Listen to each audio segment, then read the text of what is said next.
ఏంటి మన హక్కు? ఎక్కడైనా మనం లైన్ కట్టినాం, ముందు మనం నిలబడ్డాం, వెనకాల వచ్చిన వ్యక్తి మనకంటే ముందు పోతుంటే మనం ఏం చేస్తాం? ఎందుకు ఆపుతారు? నేను ముందున్నా కాబట్టి నేను ముందు వెళ్ళాలి. ముందు వెళ్ళడం అనేది నా హక్కు. నా హక్కుని ఎవరైనా అతిక్రమిస్తే నేను ఏం చేస్తా? ఫైట్ చేస్తా. ఫైట్ చేస్తారా? ఎంతమంది ఎవరైనా నల్ల దగ్గర కొట్లాట తెలుసు? వాటర్ ట్యాప్ దగ్గర కొట్లాట తెలుసా?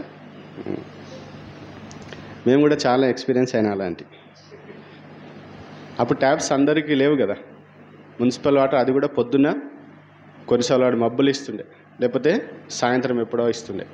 అప్పుడు వారు ఏం చేసేవారు? లైన్కి అందరూ కూడా ట్యాప్ ఇంకా రాదు కానీ వచ్చే సమయం ఇంకో గంట ఉందనేసరికి వాళ్ళు ఏం చేస్తుండే? వచ్చి బిందెలన్నీ పెడుతుండే. కొందరికి ఎక్స్పీరియన్స్ లేదు, ఉన్న వాళ్ళకి బాగా తెలుస్తుంది.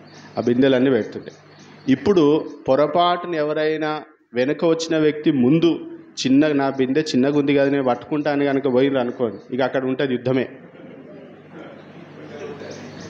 ఆ యుద్ధం దగ్గర నీళ్ళు అటు పోని, కానీ వీళ్ళది మాత్రము ఎందుకు అట్లా కొట్లాడుతున్నారు? రైట్ కదా, నా హక్కు. నేను ముందు వచ్చినా కాబట్టి నేను పట్టుకోవాలి. అవునా? చాలాసార్లు మన హక్కుల కోసం మనము పోరాడతాం, తప్పేం లేదు. రైట్స్ అండ్ డ్యూటీస్ కూడా ఉంటాయి మనకి. ఏముంటాయి అంటే ఏంటి? బాధ్యతలు కదా.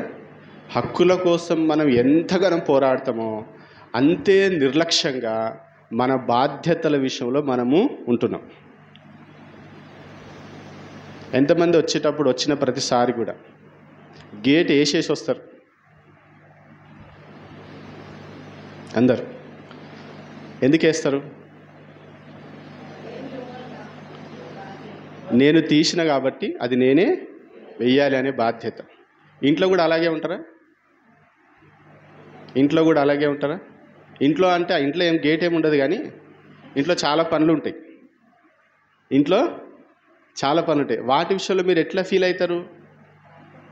బాధ్యతగా ఫీల్ అవుతారా? ఏమంటారు? ఇది నాదా? ఎవరు చేయాలి? ఎవరు చేయాలి? బాధ్యతని తీసుకోవడానికి మనం ఇష్టపడం. అర్థమవుతుందా? బాధ్యతలు తీసుకోవడానికి మనము ఇష్టపడం. కానీ దేవుని వాక్యం మనకి ఏం సెలవిస్తుందంటే మనం ప్రతి విషయంలో బాధ్యత తీసుకోవాలి. అర్థమవుతుందా? ప్రతి విషయంలో మనమే బాధ్యత తీసుకోవాలి. ఎందుకు అనంటే దేవుడు మనకు అప్పగించినాడు ఆ బాధ్యత. దేవుడు భూమిని ఎవరికి ఇచ్చినట? ఎవరికి ఇచ్చిండు భూమిని? నరులకి ఇచ్చిండు. ఎవరికి ఇచ్చిండు? నరులకి ఇచ్చిండు, అంటే మనకిచ్చినాడు. కాబట్టి ఈ భూమి బాధ్యత కూడా ఎవరిది? మనదే. ఎంతమంది బాధ్యతాయుతంగా ఉంటున్నారు మీరు ఆలోచన చేయండి కదా. దీని గురించి చెప్పాలంటే చాలా విషయాలు ఉన్నాయి, కానీ కొన్ని విషయాలు సమయాన్ని బట్టి కొన్ని విషయాలు బైబిల్లో నుండి చెప్పే ప్రయత్నం నేను చేస్తాను.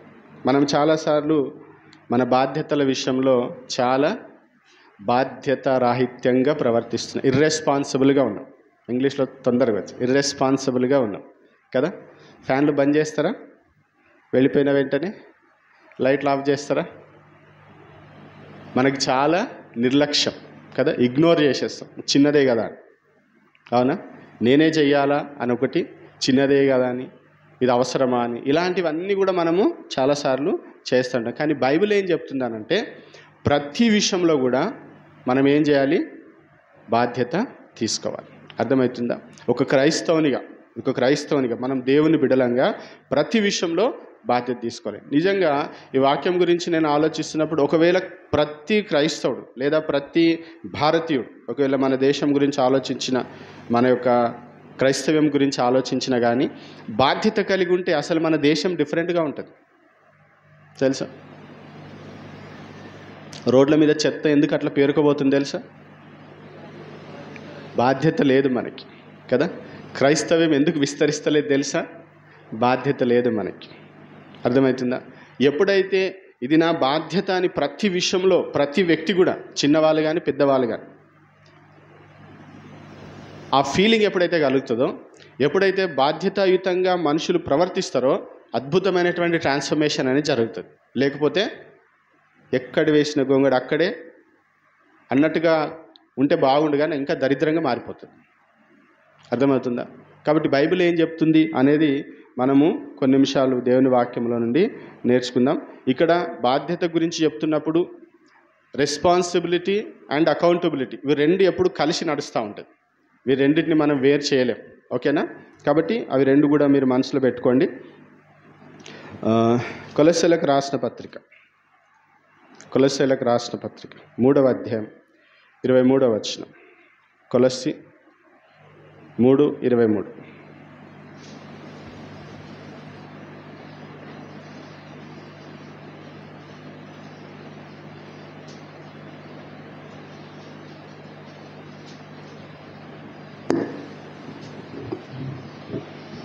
ప్రభువు వలన స్వాస్థ్యమును ప్రతిఫలముగా పొందుదుమని ఎరుగుదురు గనుక మీరేమి చేసినను అది మనుషుల నిమిత్తము కాక ప్రభువు నిమిత్తమని మనస్ఫూర్తిగా చేయుడి. మీరు ప్రభు అయిన క్రీస్తునకు దాసులై ఉన్నారు. చాలు. అక్కడ మనం ఏం చూస్తున్నాం చూడండి. మీరు ఏమి చేసినను ఎలా చేయాలట? ఎలా చేయాలి? మనస్ఫూర్తిగా చేయాలి, హృదయపూర్వకంగా. ఇంగ్లీష్లో ఎట్లుంటే మనస్ఫూర్తి, ఫ్రమ్ ద సోల్, హార్ట్ఫుల్గా అంటాం చూడండి. మనస్ఫూర్తిగా చేయాలి. మీరు ఏమి చేసినా మనస్ఫూర్తిగా చేస్తామా? మనం ఏది చేసినా మనము చేయాలి కదా అన్నట్టుగా మనము చేస్తుంటాం. అవునా? దేవుని యొక్క వాక్యము చాలా స్పష్టంగా చెప్తుంటే ఏంటంటే, మీరు ఏది చేసినా కానీ మనస్ఫూర్తిగా చేయండి. ఎవరి కోసమని చేయాలట? ఎవరి కోసమని? చూడండి, మనం చాలాసార్లు ఏం చేస్తాము? మనుషుల నిమిత్తం అనుకొని చేస్తాం. అందుకని ఎట్లా చేస్తాం? మనస్ఫూర్తిగా చేయం. కానీ దేవుని వాక్యం ఏం చెప్తుంది? మీరు ఏమి చేసినా ఇది మనుషుల కోసం కాదు. నేను ఎవరి కోసం చేస్తున్నా? ప్రభు కోసం చేస్తున్నా. మీరు చాలాసార్లు ఆధ్యాత్మిక విషయాలను మాత్రమే ప్రభుకి ఆపాదిస్తూ ఉంటారు. మీ డైలీ లైఫ్ని ఏం చేస్తానంటే నేను మనుషుల కోసం చేస్తున్నా అనుకుంటాం. కాదు. మీరు మండే నుండి సాటర్డే వరకు చేసేటువంటి ప్రతి పని కూడా మీరు ఎలా చేయాలి? నేను ప్రభు కోసం చేస్తున్నా. ఎవరి కోసం చేస్తున్నా? ప్రభు కోసం. నువ్వు ప్రభు కోసం చేస్తున్నప్పుడు నీ యాటిట్యూడ్ ఎట్లా ఉంటుంది? అర్థమవుతుంది? నువ్వు ప్రభు కోసం చేస్తున్నప్పుడు ప్రభు మెచ్చాలి, ప్రభు శభాష్ అనాలి. అర్థమవుతుందా? ప్రభువు నీ చేసినటువంటి పనికి ఆమోదముద్ర వెయ్యాలి. కానీ మనం చాలాసార్లు చాలా పనులు ఎట్లా చేస్తామంటే మనుషుల కోసం చేస్తున్నట్టుగా చేస్తూ ఉంటాం అన్నమాట. అది ఏదైనా సరే, అది చిన్న పని కావచ్చు, పెద్ద పని కావచ్చు, ఇంట్లో పని కావచ్చు, బయట పని కావచ్చు, ఏదైనా సరే మనం ఎలా చేస్తున్నాం? ప్రతిదీ కూడా నేను దేవుని కొరకు చేస్తున్నా అనేటువంటి ఒక బాధ్యత కలిగినటువంటి మనస్సు మనకి ఉండాలి. దేవుడు ఎందుకనంటే దానికి దేవుడు గుర్తింపునిస్తాడు, దానికి తగినటువంటి ప్రతిఫలం దేవుడు మనకి ఇస్తాడు. అలాంటప్పుడు మనం ఎక్కడ కూడా నిర్లక్ష్యంగా ఉండలేము. తెలుసా? కొంతమంది ఎందుకు ఇంత పర్టికులర్గా ఉంటారంటే బహుశా దేవుడు వారితో ఎప్పుడో ఒకసారి మాట్లాడి ఉంటాడు, ఇలాంటి విషయంలో నువ్వు నా కోసం చేస్తున్నావు. అర్థమవుతుందా? ఇలాంటి విషయంలో కూడా నీవు నా కోసమే చేస్తున్నావు గుర్తుపెట్టుకో అని దేవుడు మాట్లాడి ఉంటాడు. కాబట్టి వారు ఏం చేస్తారు? ఎక్కడ కూడా నిర్లక్ష్యంగా ఉండరు. అది ఏ పనైనా సరే, అది ఇతరుల కొరకు చేసేది కావచ్చు, తన కొరకు చేసుకునేది కావచ్చు, దేవుని కొరకు చేసేది కావచ్చు. ఎవరి కొరకు చేస్తున్నాను? ఎలా చేస్తాను అంటే నేను ప్రభు కొరకే చేస్తున్నా. కాబట్టి మీ దినచర్య, మీ ప్రతిదినం మీరు చేస్తున్నటువంటి ప్రతి పనిలో కూడా మీరేం జ్ఞాపకం చేసుకోవాలంటే నేను ప్రభు కొరకు చేస్తున్నా. మీరు చేస్తున్న జాబ్ ఎవరి కొరకు చేస్తున్నారు? ప్రభు కొరకు చేస్తున్నారు. మీరు ఇంట్లో పనులు ఎవరి కోసం చేస్తున్నారు? ప్రభు కొరకు చేస్తున్నారు. మీరు ఇల్లు శుభ్రం పెట్టుకోవడం కావచ్చు, వంట చేయడం కావచ్చు, ఇంకేదైనా పని మీద బయటికి వెళ్ళడం, ఏది చేస్తున్నా కానీ నేను మనుషుల నిమిత్తం కాదు, నేను ప్రభు కొరకు చేస్తున్నటువంటి మనస్సు మనకి ఎప్పుడు ఉంటుందో దేవుడు మనల్ని దీవిస్తాడు. మనకి అనేకమైనటువంటి బాధ్యతల్ని దేవుడు అప్పగిస్తాడు. ఒక 3 విషయాలు క్లుప్తంగా చెప్పే ప్రయత్నం చేస్తాం. మన జీవితానికి వీఆర్ రెస్పాన్సిబుల్. మన జీవితానికి ఎవరు రెస్పాన్సిబుల్? మన జీవితానికి మనమే బాధ్యత తీసుకోవాలి. కానీ మనము తరచుగా వాడేటువంటి ఒక మాట ఏంటంటే ఇట్స్ నాట్ మై ఫాల్ట్ అంటాం. ఇట్స్ నాట్ మై ఫాల్ట్, ఇది నా తప్పు కాదు అని అంటాం అన్నమాట. అర్థమవుతుందా? దేవుడు మనకి ఏదైనా గొప్ప పని అప్పగించాలన్నా, దేవుడు మనల్ని వాడుకోవాలన్నా, దేవుడు మనం అనేకులకి దీవెనకరంగా ఉంచాలన్నా కానీ దేవుడు ఏం చూస్తాడంటే నువ్వు ఎంత బాధ్యత కలిగి ఉంటున్నావని దేవుడు చూస్తాడు. నేను మీకు చాలాసార్లు చెప్తా ఉంటా ఒక మాట, ఏంటిది? దేవా నన్ను దీవించమని ప్రార్థించడం కాదు, నేను నన్ను దీవెనగా ఉంచు అని ప్రార్థించాను. అర్థమవుతుందా? దేవా నన్ను దీవించు అని కాదు, నన్ను దీవెనగా ఉంచు అని ప్రార్థించాలి. దేవుడు అబ్రహాముకి ఏం చెప్తున్నాడు? నీవు ఆశీర్వాదముగా ఉందువు అని చెప్తున్నాడు. ఎందుకు? నువ్వు ఆల్రెడీ ఆశీర్వదించబడినవాడు. దేవుడు నిన్ను ఏర్పాటు చేసుకున్నాడంటే నువ్వు ఆశీర్వదించబడినవాడు. ఇప్పుడు నీ పని ఏంటిది? నేను ఆశీర్వాదంగా ఉండాలి, నేను అనేకులకి ఆశీర్వాదంగా ఉండాలి అనేది నీ జీవితం యొక్క లక్ష్యం. దాని కొరకు నువ్వు ప్రయాసపడుతున్నావు. ఆ క్రమంలో దేవుడు ఏం చేస్తూ ఉంటాడు? నీకు కొన్ని బాధ్యతల్ని దేవుడు అప్పగిస్తూ ఉంటాడు. ఎప్పుడు అప్పగిస్తాడు? ఎప్పుడైతే నువ్వు నీ జీవితం విషయంలో బాధ్యత కలిగి ఉంటావో. చూడండి, రోమీలకు రాసిన పత్రిక 14వ అధ్యాయం 12వ వచనం.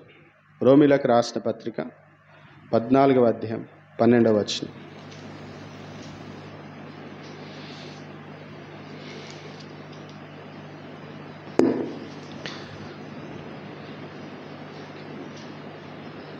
నా తోడు ప్రతి మోకాలును నా ఎదుట వంగును, ప్రతి నాలుకయు దేవుని స్తుతించును అని ప్రభువు చెప్పుచున్నాడు అని వ్రాయబడి ఉన్నది గనుక మనలో ప్రతివాడును తన్ను గూర్చి దేవునికి లెక్క ఒప్పగింపవలెను.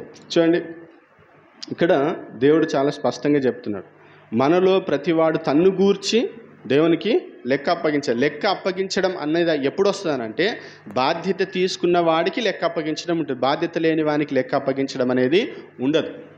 అర్థమవుతుంది నేను చెప్తుంది? లెక్క అప్పగించడం ఎవరికి ఉంటుంది? మీరు ఎవరిని లెక్క అడుగుతారు? మీరు ఎవరికి బాధ్యత అప్పగిస్తారో వారికి లెక్క అడుగుతారు. బైబిల్ ఏం చెప్తుంది? బైబిల్ ఏం చెప్తుంది? మనలో ప్రతివాడు ఏముంది? ఉందా బైబిల్లో? మనలో ప్రతివాడు అంటే ప్రతి వానికి కూడా ఏముంది? దేవుడు బాధ్యతలు అప్పగించిండు. అర్థమవుతుందా? కాబట్టి దేవుడు నాకు అప్పగించినటువంటి బాధ్యతలో నేను ఎంత మట్టుకు బాధ్యతాయుతంగా నేను ప్రవర్తిస్తున్నా అనేది చాలా ఇంపార్టెంట్. మనకున్న అలవాటు ఏమని చెప్పినా నాట్ మై ఫాల్ట్ అంటాం కదా. అది ఎక్కడి నుండి వచ్చింది? ఎక్కడి నుండి వచ్చింది తెలుసా? బుద్ధి మన ఆది దంపతుల నుండి మొదలై ఆది కాండం ఒకసారి చూడండి. ఆది కాండం 3వ అధ్యాయం 12వ వచనం.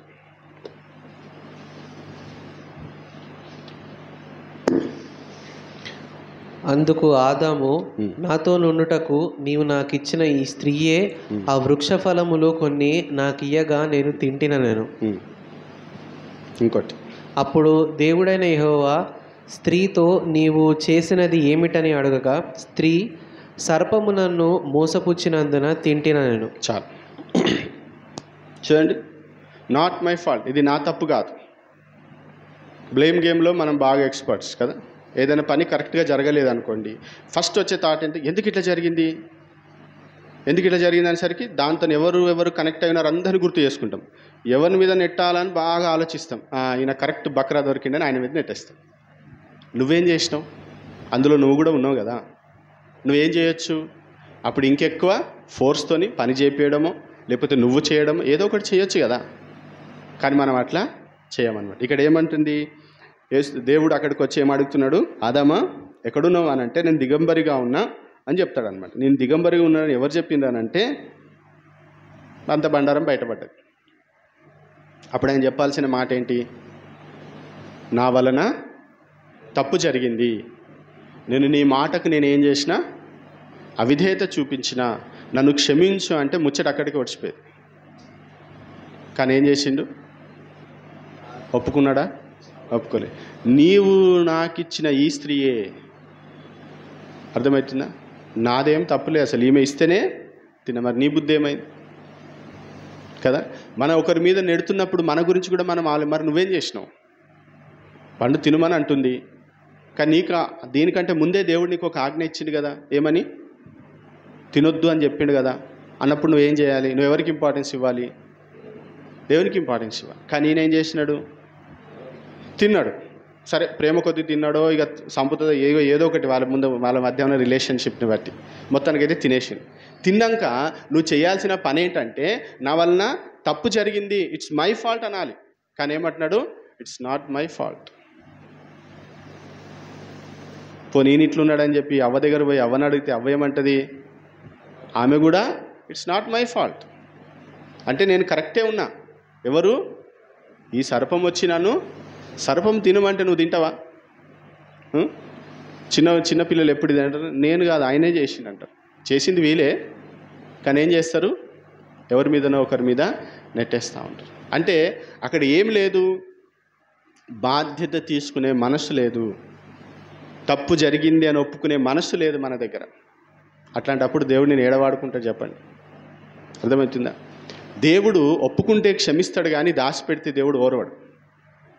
దేవుడు ఒప్పుకుంటే ఏం చేస్తాడు? క్షమిస్తాడు. కానీ దాచిపెడితే మాత్రం దేవునికి ఏమాత్రము ఇష్టం ఉండదు. నేను అనుకుంటే ఒకవేళ వాళ్ళు ఒప్పుకొని ఉంటే దేవుడు ఏదైనా తోటలోనే ఉంచుతుండే. ఒప్పుకోలేదు కాబట్టి దేవుడు ఏదైనా తోటలోకి వెళ్ళి బయటికి వెళ్ళగొట్టేసింది. గెట్ అవుట్, మీరు ఇక్కడ ఉండడానికి అర్హత మీకు లేదు. ఎందుకు? మీకు బాధ్యత లేదు. తప్పు జరిగింది, బాధ్యత నాదే. చర్చికి ఆలస్యమైంది, బాధ్యత నాదే అని మనం ఎందుకు తీసుకోం? ఎవరి మీదనో నెట్టేస్తూ ఉంటాం. బైబిల్ చదవలేదు, ప్రార్థన చేయలేదు, బాధ్యత నాదని మనం ఎందుకు ఒప్పుకోం? పరిస్థితుల మీద, సమయముల మీద, మనుషుల మీద ఏది దొరికితే దాని మీద మనము వేసేస్తూ ఉంటాం. ఎప్పుడైతే మన జీవితం విషయంలో మనం బాధ్యత కలిగి ఉంటామో, రెస్పాన్సిబిలిటీ మనం తీసుకుంటామో, దేవుడు మనల్ని ఇంకా ఉన్నత స్థితికి తీసుకొని వెళ్తాడు. ఒకవేళ మనం అక్కడే ఉంటున్నామనంటే you are not ready to take responsibility. మీరు బాధ్యత తీసుకోవడానికి మీరు ఇష్టపడతలేరు చాలా విషయాలు. అందుకనే దేవుడు ఏం చేస్తున్నాడు? మిమ్మల్ని అక్కడనే ఉంచుతున్నాడేమో ఆలోచన చేయండి. బైబిల్లో ఇంకొక స్త్రీ ఉంటుంది, రూత్ కదా. రూత్ స్టోరీ తెలుసు కదా, చెప్పాలా? అవసరం లేదు. Very good. రూత్ పరిస్థితి ఏంటంటే నిజంగా ఆమె ఫ్రీ బర్డ్, నిజంగా చెప్పాలంటే కదా. భర్త చనిపోయిండు, మామ లేడు, అత్త ఒక్కతే అవుతుంది. అత్త కూడా ఏం చెప్తుంది? నీ ఇష్టం, మీ దేశంతో నీవు మళ్ళీ మ్యారేజ్ చేసుకొని నీ లైఫ్ నువ్వు లీడ్ చేయ బిడ్డ అని చెప్తుంది. కానీ ఆమె ఏం చెప్తుంది తెలుసా? ఆమె ఒక బాధ్యత తీసుకుంటుంది. అర్థమవుతుందా? చూడండి, రూతు గ్రంథం 1వ అధ్యాయం 16వ వచనం. రూతు గ్రంథం 1వ అధ్యాయం 16వ వచనం.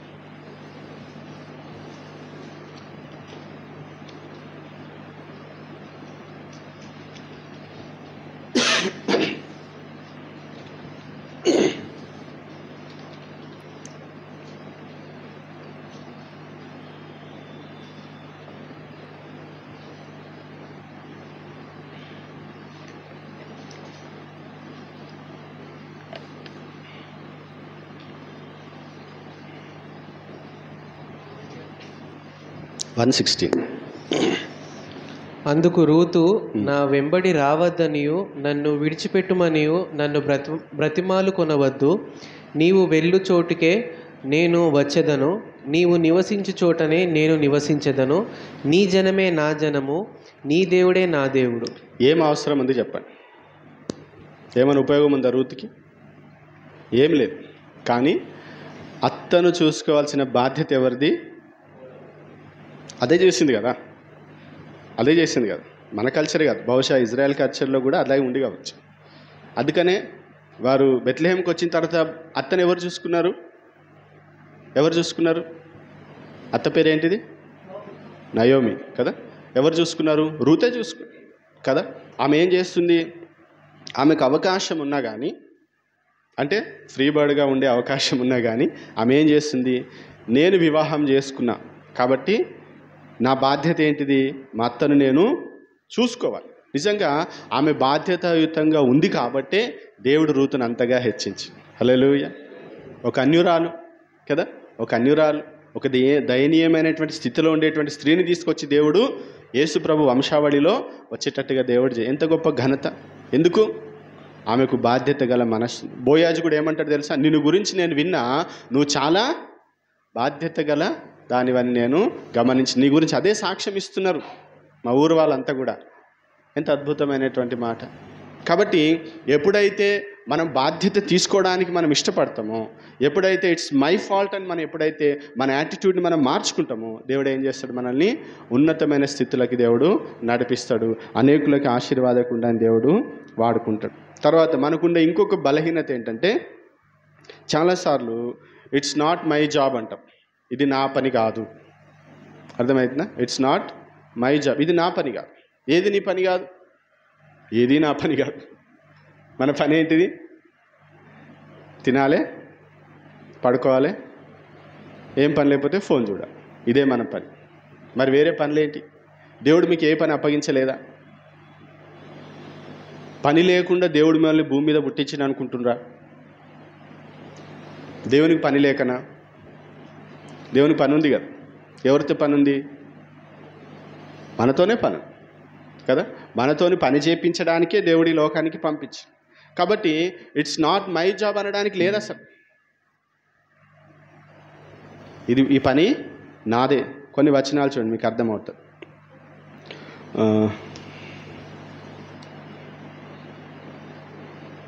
సరే, ఆదికాండం అంటే ముందు ఏం చెప్పాలని ఆలోచిస్తున్నా. ఓకే, ఇక్కడికి వెళ్ళి స్టార్ట్ చేస్తాం. 4వ అధ్యాయం, ఆదికాండం 4వ అధ్యాయం 9వ వచనం. యెహోవా నీ తమ్ముడైన హేబేలు ఎక్కడున్నాడని కయీనును అడగగా అతడు, నేనెరుగను, నా తమ్మునికి నేను కావలివాడనా అనెను. చాలు చూడండి. హేబేలు కయీను స్టోరీ తెలుసు కదా, చెప్పాలా? అవసరం లేదు. Very good. హేబేలు ఏం చేస్తాడు? హేబేలు కయీను చంపుతాడా? Okay, very good. తెలుసు అయితే స్టోరీ. కయీను హేబేల్ని చంపేస్తాడు. చంపేసిన తర్వాత దేవుడు కయీను దగ్గరికి వచ్చి మాట్లాడుతున్నాడు. నీ తమ్ముడైన హేబేలు ఎక్కడ ఉన్నాడు? Where is he? Me brother ఏరి అని అంటే ఆయన ఇస్తున్న ఆన్సర్ ఏంటిది? నేనేమైనా ఇట్స్ నాట్ మై జాబ్. ఆయన ఎక్కడున్నాడో తెలుసుకోవడం నాకు అవసరం లేదు, ఆయనను చూసుకోవాల్సిన అవసరం నాకు లేదు అని మనం అనుకుంటున్నాం. కానీ అది నీ జాబే. నీ తోటి సహోదరుడు ఎక్కడున్నాడు? అర్థమవుతుందా? నీ తోటి వారు ఏం చేస్తున్నారు? వారు రక్షణలో ఉన్నారా, లోకంలో ఉన్నారా, పాపంలో ఉన్నారని తెలుసుకోవాల్సినటువంటి బాధ్యత ఎవరిది? ఎవరిది? నాదని చెప్పండి. ఇది నా పని కాదంటే కుదరదు. అర్థమవుతుందా? దేవుడు నిన్ను ఆ కుటుంబంలో పుట్టించింది ఎందుకు? ఆ కుటుంబ బాధ్యతలన్నీ నువ్వే భరించాలి. పెద్దోళ్ళు కదా అని చెప్పి పెద్దోళ్ళ మీద వేసేది కాదు. అర్థమవుతుందా? నువ్వు 2 అయినా 3 అయినా సరే నువ్వేం చేయాలి? నువ్వు బాధ్యత తీసుకోవాల్సిందే. ఈ రోజుల్లో చాలామంది కూడా బాగా సెల్ఫిష్ అయిపోయారు అనమాట. అంటే నాది నేను చూసుకుంటాను, నీది నువ్వు చూసుకోవడానికి కాదు దేవుడిని నేను లోకానికి పంపించింది. నీ తోటి సహోదరుని గురించి నువ్వు ఆలోచన చేయాలి. అది నీ బాధ్యత. ఇట్స్ నాట్ మై జాబ్ అంటే దేవుడు ఊరుకునే దేవుడు కాదు. ఎందుకు కయీను దేవుడు అడుగుతున్నాడు? కయీను బాధ్యత, సహోదరుడు ఎక్కడున్నాడని చూసుకోవాల్సినటువంటి బాధ్యత కయ్యింది. ఆయన ఏమంటున్నాడు? నేనేమైనా కావాలి వాడినా? అక్కడికి వెళ్ళి మొదలైంది అనమాట. మనం కూడా ఏమన్నా నాకేం అవసరం కదా, నాకేం అవసరం అంటాం చాలాసార్లు. బాధ్యత తీసుకున్నప్పుడు మనం ఇనిషియేట్ తీసుకోవాలి. అవసరాలను బట్టి నడిచేది కాదు క్రైస్తవ్యం. అర్థమవుతుందా? ఆత్మతో నడిచేది. ఆత్మ దేవుడు మనల్ని నడిపించినట్లుగా మనము నడవాలి. మనం ధర్మశాస్త్రం కింద లేము, కృప కింద ఉన్నాం. అర్థమవుతుందా? చెబితే చేయడం కాదు, తెలుసుకొని చెయ్యాలి. చెప్పినాక ఎవడేం చేస్తాడు? కయీను ఏమైనా కావలివాడనా? నువ్వు కావలివాడు కాబట్టి నిన్నెందుకు అడుగుతుండే దేవుడు? అర్థమవుతుందా? దేవుడు నిన్ను అడుగుతున్నాడంటే ఏంటిది అర్థము? You are responsible. నీ బాధ్యత. కుటుంబంలోనే ఉంటాం కానీ ఒకరి గురించి ఒకరికి ఏమి కూడా, అవునా? ఉందా అట్లా పరిస్థితి? చూడండి, మత్తయి సువార్త 18వ అధ్యాయం. మత్తయి సువార్త 18వ అధ్యాయం 15వ వచనం. 18:15. మరియు నీ సహోదరుడు నీ ఎడల తప్పిదము చేసిన ఎడల నీవు పోయి నీవును అతడును ఒంటరిగా నున్నప్పుడు అతనిని గద్దించుము. అతడు నీ మాట వినిన ఎడల నీ సహోదరుని సంపాదించుకొంటివి. చాలు. ఇక్కడ చాలా విషయాలు ఉన్నాయి, కానీ ఒకటి దేవుడు మనకు జ్ఞాపకం చేస్తుంది ఏంటంటే, నీ సహోదరుడు ఏం చేస్తే, తప్పిదం చేస్తే నువ్వేం చేయాలి? నీకేం హక్కు ఉంది, నీకే బాధ్యత ఉంది? నువ్వు ఆయనని గద్దించా, సరి చేయాల్సినటువంటి బాధ్యత మన మీద ఉంది. గద్దిస్తున్నారు ఎవరినైనా, నాకెందులే వాడి పాపను వాడే పోతాడంట. వాడి పాపను వాడిపోతే నువ్వెందుకు అక్కడ ఉంటుండే? నేను ఎక్కడో ఇంకెక్కడో ఉంచుతుండే దేవుడు కదా. దేవుడు నేను అక్కడ ఎందుకు ఉంచినాడు? వాడు పాపంలో పడిపోకుండా తప్పిస్తావని, హెచ్చరిస్తావని, గద్దిస్తావని దేవుడు అక్కడ ఉంచి. కానీ మనం ఏం చేస్తున్నాం? అక్కడ మంచి మాట ఉంది, నీ సహోదరి నువ్వు సంపాదించుకుంటివి. ఎవరి సంపాదన అది? మన సంపాదన. ఆత్మరక్షణ పొందితే ఎవరి సంపాదన? మన సంపాదన. కాబట్టి ఇట్స్ నాట్ మై జాబ్ అనడానికి వీల్లేదు. అది నా పని కాదంటే దేవుడు ఒప్పుకోడు. దేవుడు మనల్ని ఏ ప్రాంగణంలో పెట్టినాడో, ఏ పరిస్థితులలో పెట్టినాడో, ఆ పరిస్థితులలో ఆ చుట్టూ ఉండేటువంటి వారందరి బాధ్యత మీదే, తప్పించుకునేది లేదు. సామెతల గ్రంథం 22వ అధ్యాయం 6వ వచనం. 22:6 సామెతలు. బాలుడు నడవవలసిన త్రోవను వానికి నేర్పుము, వాడు పెద్దవాడైనప్పుడు దాని నుండి తొలగిపోడు. నేర్పించాల్సిన బాధ్యత ఎవరిది? ఎవరిది చెప్పండి? బాలుడు నడవలసిన త్రోవను వానికి నేర్పించాల్సిన బాధ్యత మనదే. ఇది కూడా చేయం మనం చాలాసార్లు. వారు నడవాల్సినటువంటి త్రోవను మనము నేర్పించండి. కీర్తనల గ్రంథం 78వ కీర్తన 4వ వచనం. కీర్తనలు 78:4. యెహోవా స్తోత్రార్హ క్రియలను, ఆయన బలమును, ఆయన చేసిన ఆశ్చర్య కార్యములను దాచకుండా వాటిని వారి పిల్లలకు మేము చెప్పెదము. ఏం చేయాలట? మనం ఏం చేయాలి? వారి పిల్లలకు మనము చెప్పాలి. ఏం చెప్పాలి?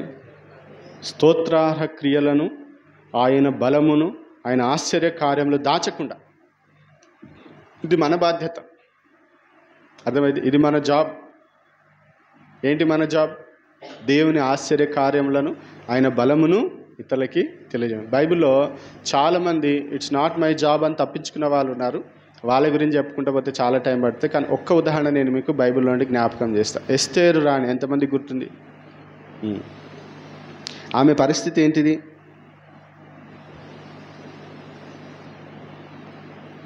అంటే ఆమె పొజిషన్ ఏంటి? రాణి కదా. రాణి ఎట్లుంటుంది? మంచి ప్రశాంతమైన జీవితం. ఆమెకి ఏమైనా టెన్షన్స్ ఉంటాయా? ఉంటే రాజుకుంటే కానీ రాణికి ఏముంటాయి అనిపిస్తుంది. కానీ ఆమె ఉండేటువంటి పరిస్థితుల్లో ఆమెకు నిజంగా చెప్పాలంటే మంచి లైఫ్. కానీ ఆమె ఏం చేస్తుంది తెలుసా? ఎప్పుడైతే మొర్దెకై ఆ యూదులను గురించినటువంటి విషయాలన్నీ తెలియజేసిండో, అమ్మ మన జాతి, మన వంశం ఇంకా లేకుండా నిర్మూలమయ్యేటువంటి పరిస్థితులు నెలకొని ఉన్నాయి, కాబట్టి నువ్వు ఏదో ఒకటి చెయ్యాలి అంటే రాని ఇట్స్ నాట్ మై జాబ్ అని అనొచ్చు. కానీ అన్నదా? అనలే. ఏమన్నా తెలుసా? నేను నశించేస్తాను. నేనేం చేస్తా? మీరు ఉపవాసం ఉండండి, నేను రాజు దగ్గరికి వెళ్ళి నేను మాట్లాడతా మీ పక్షంగా. అర్థమవుతుంది? అప్పుడు అంటారు కదా, ఈ స్థాయి. ఇందుకేనేమో దేవుడు నిన్ను అక్కడ ఉంచి. మనల్ని దేవుడు ఎక్కడ పెట్టిండు? ఏ స్థితిలో పెట్టిండు? ఏ హోదాలో పెట్టినాడు? ఎందుకు పెట్టినాడు? అక్కడ నువ్వు ఒక బాధ్యత నిర్వర్తించాల్సినటువంటి అవసరత ఉంది. తాను రాణి కాబట్టి ఆమె ధైర్యంగా వెళ్ళి రాజు దగ్గర ఆమె కొన్ని ఆంక్షలు ఉన్నప్పటికీ వాటన్నిటి కూడా అతిక్రమించి మరీ దేవుని కృపతో, దేవుని దయతో ఆ రాజు ముందు నిలబడి వీరి పక్షంగా మాట్లాడగలిగింది. దేవుడు అద్భుతం చేసినాడు. కదా. ఆమె బాధ్యత తీసుకుంది కాబట్టి ఇశ్రాయేలు వంశం అంతటా కూడా, ఆ జాతి అంతా కూడా ఆ రోజు మరణశిక్ష నుండి తప్పించబడ్డారు. లేకపోతే ఏంటి పరిస్థితి? నాకెందుకులే అని ఒకవేళ ఎస్తేర్ అనుకుంటే, ఈ రోజుల్లో చాలాసార్లు మనం ఏం చేస్తాం, నాకెందుకులే అనుకుంటున్నాం. ఇది నా బాధ్యత, ఇది నా డ్యూటీ, ఇట్స్ మై జాబ్ అని మనం ఎందుకు అనుకుంటలేం? మనలో చాలా నిర్లక్ష్య వైఖరి ఉంటుంది. కాబట్టి దయచేసి మన నోట ఎప్పుడుగానే సరే మనకు దేవుడు అప్పగించినటువంటి పనులను మనం గుర్తించి, నన్ను దేవుడి స్థితిలో ఉంచినాడు కాబట్టి నా పనేంటిది అని ఆలోచించి, అవన్నీ కూడా నా పనులే, నేనే చెయ్యాలి అనేటువంటి మనస్సు మనకుండా. నువ్వు చేయకపోతే ఎవరు చేస్తారు? చాలా బాధ అనిపిస్తుంది, అవునా? సమరైన స్టోరీలో మనం చూస్తే యాజకుడు పోయిండు కదా, తర్వాత లేవీయుడు పోయి, లాస్ట్కి వచ్చేసరికి సమరయుడు. ఏం అవసరం? నేను చూసిన కాబట్టి ఆయన రక్షించాల్సినటువంటి బాధ్యత నాదే అనుకున్నాడు ఆయన. అర్థమవుతుందా? ఇది నాదే పని కావచ్చు అని చెప్పి ఆయన తీసుకుపోయి చేసి, ఇప్పటికీ ఆయన గురించి మాట్లాడుకుంటున్నాం. ఎవరేమో మనకు తెలియదు. అట్లాంటివి చేస్తున్నారా మీరు? ఆలోచన చేయండి. తర్వాత మూడోది, చాలాసార్లు మనం చెప్పేటువంటి ఇర్రెస్పాన్సిబుల్ ఆన్సర్ ఏంటంటే, మనకు దేవుడిచ్చినటువంటి talent, it's not my talent అంటాం తప్పించుకోవడానికి. ఇట్స్ నాట్ మై టాలెంట్ అంటే ఈ పని నేను చేయలేను, నాకు ఆ సామర్థ్యము లేదు అని చెప్తుంటారు. మీకు ఏ సామర్థ్యం ఉందో మీకు తెలుసా? అసలు మీరు ఏం చేయగలరో మీకు తెలుసా?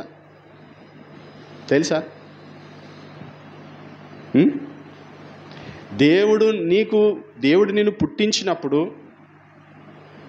కొన్ని తలాంతులతో దేవుడు నిన్ను పుట్టించాడు. రక్షించబడిన తర్వాత కొన్ని కృపావరాలు దేవుడు నీకు ఇచ్చాడు.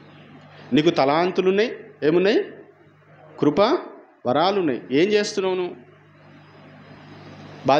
బాధ్యతగా వాటిని వాడుతున్నారా? ఏం చెప్పినా అబ్బో ఇది నాతోని కాదు, మరి ఏదైతే నీతో ఫోన్ చూసుడైతే.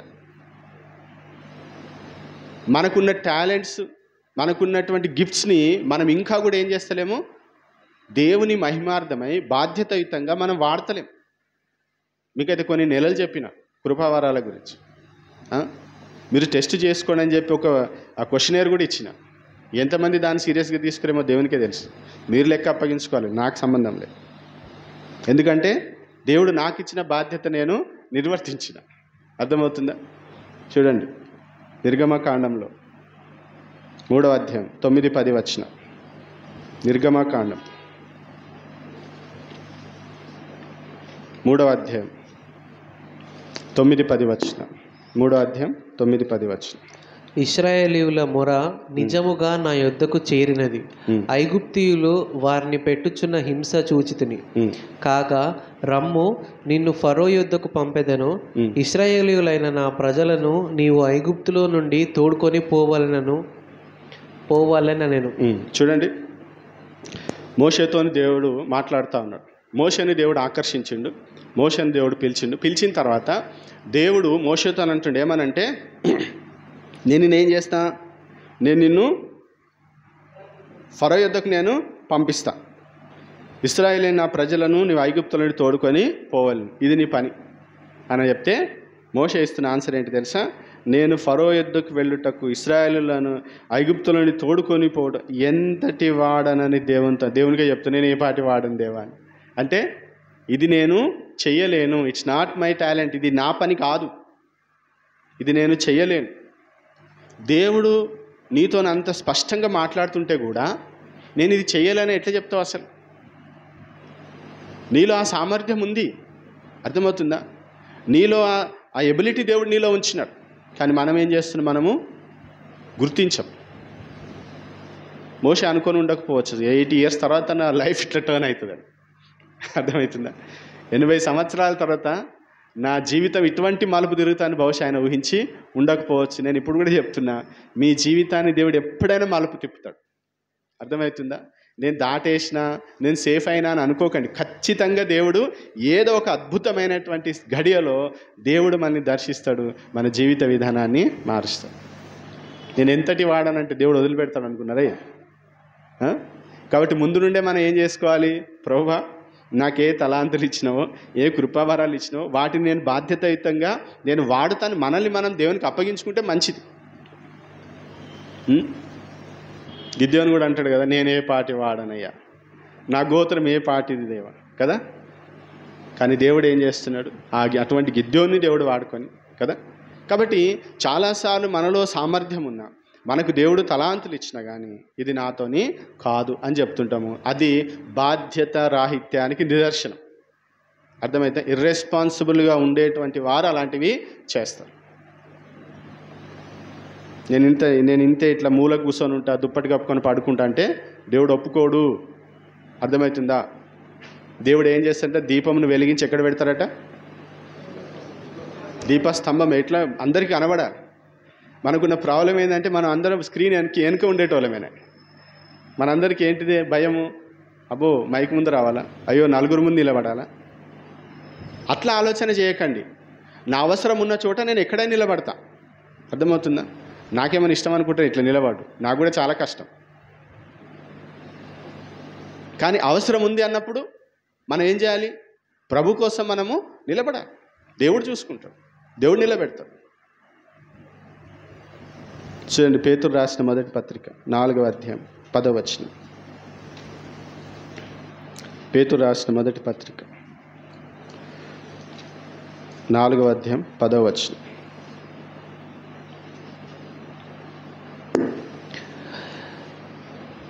దేవుని నానా విధమైన కృప విషయమై మంచి నిర్వాహకులై ఉండి ఒక్కొక్కడు కృపావరము పొందిన కొలది ఒకనికొకడు ఉపచారము చేయుడి. చూడండి, నానా విధమైన కృపా విషయమే మంచి గృహ నిర్వాహకులై ఉండి. గృహ నిర్వాహకుడు బాధ్యత కలిగి ఉంటాడు. గృహ నిర్వాహకుడు లెక్క అప్పగించేవాడై ఉంటాడు. గృహ నిర్వాహకుడు అంటే తెలుసు కదా, గృహం అంతటిని కూడా నిర్వహించేటువంటి వాడు. ఒక్కొక్కడు కృపావరం పొందిన కొలది ఒకరికొకడు ఉపచారము చేయండి. ఏం పొందిన కొలది? కృపావరాలు దేవుడు మనకు అనుగ్రహించినప్పుడు మనం ఏం చేయాలంటే ఒకరికొకరము ఉపచారము చేయాలి. నాతో కాదనొద్దు, ఇది నా టాలెంట్ కాదనొద్దు. దేవుడు నీకు ఆ కృపావరం ఇచ్చినట్టు నువ్వే చేయగలవు ఆ పని, ఎవరు చేయలేరు. నేను చేయలేను ఆ పని, మీరే చేయాలి. ఎందుకంటే ఆ కృపావరం దేవుడు మీకే ఇచ్చింది. ఒకరికొకరు మనము ఉపచారము చేయాలి. నాకు టాలెంట్ లేదు, నాకు గిఫ్ట్ లేదు అనేటువంటి కుంటి సాకులు చెప్పకండి. కొరింథీయులకు రాసిన మొదటి పత్రిక 4వ అధ్యాయం 2వ వచనం. కొరింథీయులకు రాసిన మొదటి పత్రిక 4వ అధ్యాయం 2వ వచనం.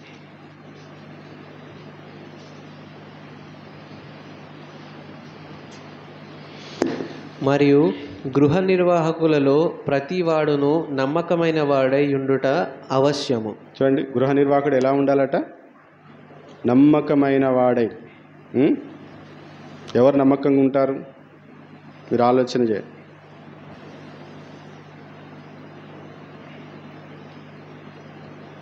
మనం ఎలా ఉండాలి? గృహ నిర్వాహకుల ప్రతివాడు నమ్మకమైన వారిగా ఉండండి. దేవుడు మీకు ఇచ్చినటువంటి బాధ్యతలు మీరు ఎట్లా ఉండండి? నమ్మకంగా ఉండండి. దేవుడు నీకు అది ఇచ్చిందా, అది మీరు 100% చేయాలి. తప్పించుకోవద్దు. తప్పించుకోవడం తగ్గింపు అనుకుంటారా? చాలా దరిద్రం అది. అర్థమవుతుందా? తప్పించుకునే దాన్ని వీళ్ళకి పెట్టే పేరేందంటే తగ్గించుకుంటున్నా అనుకుంటారు. అది కాదు, తగ్గించుకోవడం కాదు. నువ్వు చేయకపోతే అక్కడ ఇంకొక దరిద్రుడు వస్తాడు. అర్థమైందా? ఇంకా చండాలంగా అయిపోతే పరిస్థితి. కాబట్టి దేవుడు నీకు ఆ తలాంతి ఇచ్చినప్పుడు, దేవుడు నీకు ఆ కృపావరం ఇచ్చినప్పుడు నువ్వేం చేయాలి? నువ్వు నిలబడాలి, నమ్మకంగా ఉండాలి. లూకాసు వార్త 12వ అధ్యాయం 48వ వచనం. లూకాసు వార్త 12వ అధ్యాయం 48వ వచనం.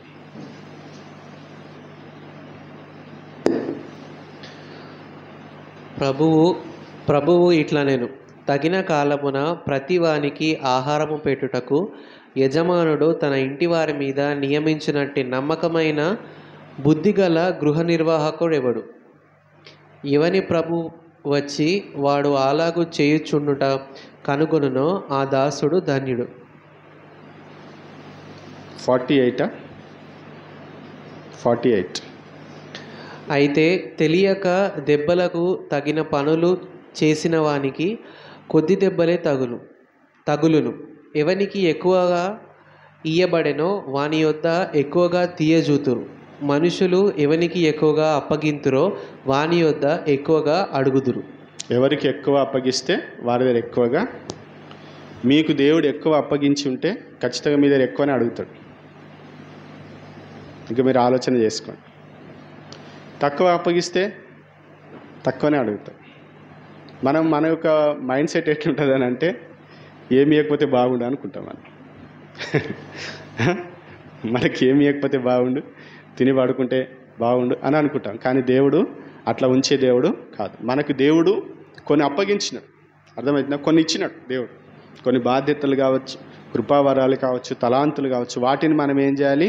ఖచ్చితంగా లెక్క అప్పగించేది ఉంటారు కాబట్టి ఖచ్చితంగా మనము చేయాలి. కాబట్టి దయచేసి ఏం చేయాలి? మనము బాధ్యతను మనము తీసుకోవాలి.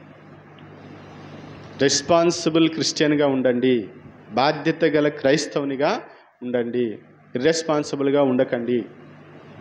చివరిలో ఒక మాట చదివి ప్రార్థన చేసుకుందాం. యాకోబు రాసిన పత్రిక 4వ అధ్యాయం 17వ వచనం. యాకోబు రాసిన పత్రిక 4:17, 4:17. కాబట్టి మేలైనది చేయనెరిగియు అలాగు చేయని వానికి పాపము కలుగును. మేలైనది చేయనెరిగియు అంటే నీకు తెలుసు, నువ్వు చేయగలవు, నీకు ఆ సామర్థ్యం ఉంది, కానీ నువ్వు చేయకపోతే అది పాపం. కాబట్టి మీరు ఆలోచన చేయండి. పోతూ దారి లేదని పడి ఉన్నది అనుకోండి, ఏం చేయాలి? తీసి పక్కన పెట్టు. నాకెందుకులే అనుకోక. ఎందుకు? నువ్వు చేయొచ్చు కదా, నువ్వు అది చేయొచ్చు. కానీ ఇర్రెస్పాన్సిబుల్ మైండ్ ఉంటే మనం చెయ్యం. పడితే పడి ఉండ, నాకేంది, పోతే పోనీ నాకేంది. అది క్రైస్తవుని దృక్పథము కాదు. అర్థమవుతుందా? కాబట్టి దయచేసి బాధ్యత కలిగి ఉందాం. దేవుడు మనల్ని బాధ్యత గల క్రైస్తవులుగా ఉండడానికి దేవుడు ఏర్పాటు చేసుకున్నాడు. బాధ్యత కలిగిన వానికే బహుమానాలు ఉంటాయి. అర్థమైందా? గుర్తుపెట్టుకోండి. ఎవరికి బహుమానాలు? బాధ్యత కలిగిన వారికే బహుమానాలు ఉంటాయి. బాధ్యత లేని వారికి ఏముంటాయి? ఒక మాట వాడతారు కదా, బడిత పూజ ఏదో మొత్తానికి అదైతే ఉంటుంది. కాబట్టి దయచేసి దేవుడు మనకి బాధ్యత కలిగిన వారిగా దేవుడు మన లోకానికి పంపించింది. మన దేవుడు ఇర్రెస్పాన్సిబుల్ కాదు, మన దేవుడు రెస్పాన్సిబుల్ కాదు. ఆయన పిల్లలంగా మనం కూడా బాధ్యత కలిగినటువంటి పిల్లలంగా మనము జీవిస్తాం. దయచేసి ప్రతి విషయంలో ఇట్స్ నాట్ మై ఫాల్ట్ అనకండి, బాధ్యత తీసుకోండి. మన వల్ల పొరపాటు అయితే ఇది పొరపాటు జరిగింది, నా వల్లనే జరిగిందని చెప్పండి. ఇట్స్ నాట్ మై జాబ్ అనకండి, ఇట్స్ మై జాబ్, ఇది నా పని, నేనే చెయ్యాలి అని బాధ్యత తీసుకోండి. ఇట్స్ నాట్ మై టాలెంట్ అనకండి, దేవుడు మీకు ఇచ్చిన దాన్ని మీరు ప్రభు కొరకు వాడండి. దేవుని మహిమార్థంగా మనము జీవించాలి కదా. అందుకనే అప్పుడే మనం ఏమవుతాం? అనేకులకి ఆశీర్వాదకరంగా ఉండడానికి ఆస్కారం ఉంటుంది. లేకపోతే మనము యూజ్లెస్గా ఉంటాము. యూజ్లెస్గా దేవుడు మనల్ని పుట్టించలేదు. యూజ్లెస్గా బ్రతకడం దేవునికి ఇష్టం లేదు. అనేకులకు దీవెనకరంగా ఉందాం. మనల్ని చూసి ఇతరులు నేర్చుకోవడానికి అవకాశం ఉంటుంది. ప్రార్థన చేసుకుందాం. అందరం కూడా కళ్ళు మూసుకొని ఒక నిమిషం